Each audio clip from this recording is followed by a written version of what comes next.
You know, they say Michigan has 5 seasons: winter, spring, summer, fall, and of course, construction. Navigating the orange barrels can get a little frustrating, especially through Keego Harbor. With us now is the city's finest, Chief John Fitzgerald. Good morning, Chief. How are you? Good morning, Ronnie. How you doing? Okay, this Cass Lake Road closure is making my life miserable.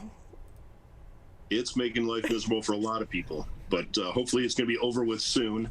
It looks like it could be in the next, either today or the next couple of days, that they should be done with that one. And that's great because, so for the people, everyone knows about it by now. It's right there at the Waterford border. And, you know, Chief, for us that are local, we know there is no cut through unless maybe you have a paddleboard. But for other people, I've seen them going down and trying to weave through the neighborhood. Has that been a big problem? It has. Mostly the problem's been in Waterford, because once you go past the bridge, it is the city or the township of Waterford.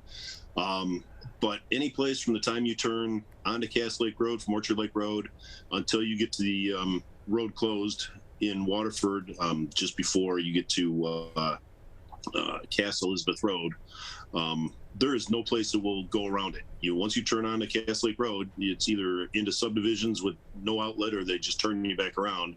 So it's a waste of time to try and go down there and find a cut through. Unfortunately, you have to go over to Telegraph. I think there's construction going that way, or you have to head over to Commerce Road to Hiller, and up to Cooley Lake Road, which, being 2-lane roads, they're not designed to handle as much traffic as coming their way. So you have to plan for a backup, plan some extra time on your trips until this construction is done.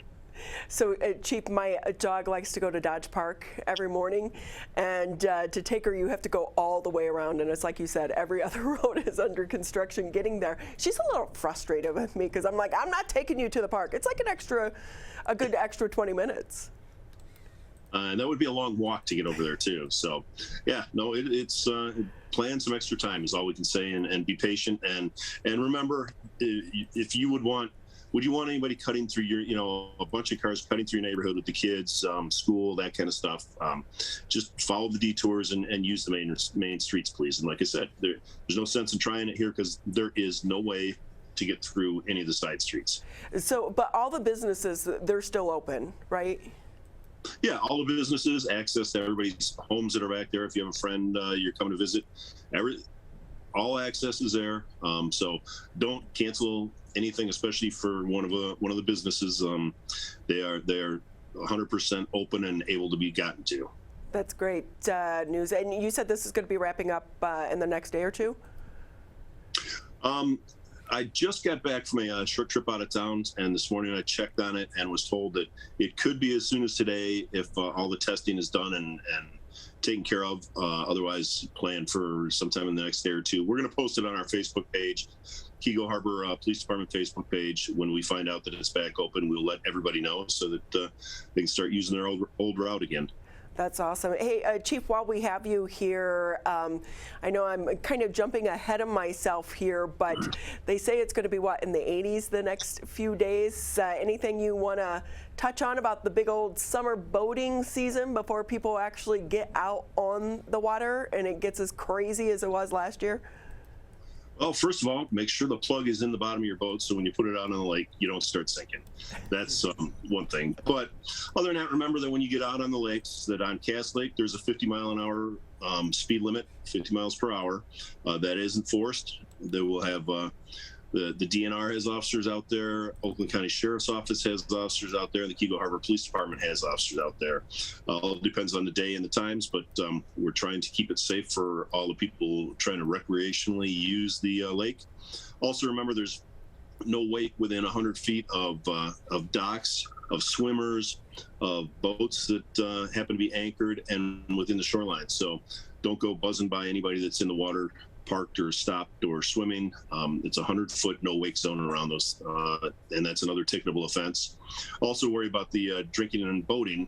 We don't want any horrible accidents like happened a few years ago on Sylvan Lake. I'm not saying that was a drinking incident, but any tragedy we don't want to have happen that could have been prevented, especially by being careful and consuming, because you're allowed to drink on a boat, but you can't operate it when you're intoxicated.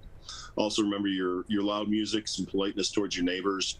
All those people that live on the shore, think about it. If you're in your own backyard and your neighbor happened to come out on their back deck and turn their speakers around and point them at your house and turn them up full blast with the music you liked or didn't like, or whatever, that's the same as it is out on the lake. You're in the backyard of the people that live there.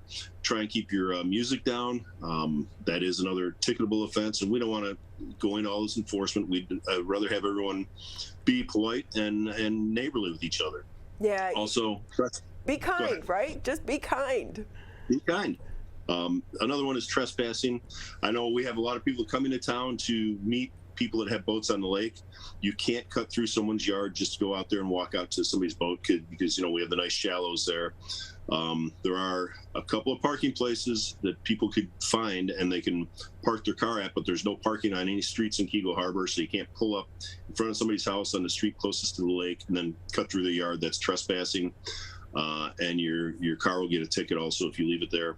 So if you're coming to meet somebody out here, find one of the lots where you're allowed to park in. And many of them are posted that the businesses don't want cars sitting there all day. So I know it sounds like a negative Nelly with all these rules people have to follow, but I just want to, once again, be kind to people, be polite, and remember how you'd like it if that was your backyard and your street. Well, I'm looking forward to summer. I'm glad I live in Keego and I can ride my bike over to the lake because parking is always a hassle. Chief, it's great seeing you again. Thank you so much for your time. Take care and be safe. You're welcome, Ronnie. Have a great day and enjoy the coming weather.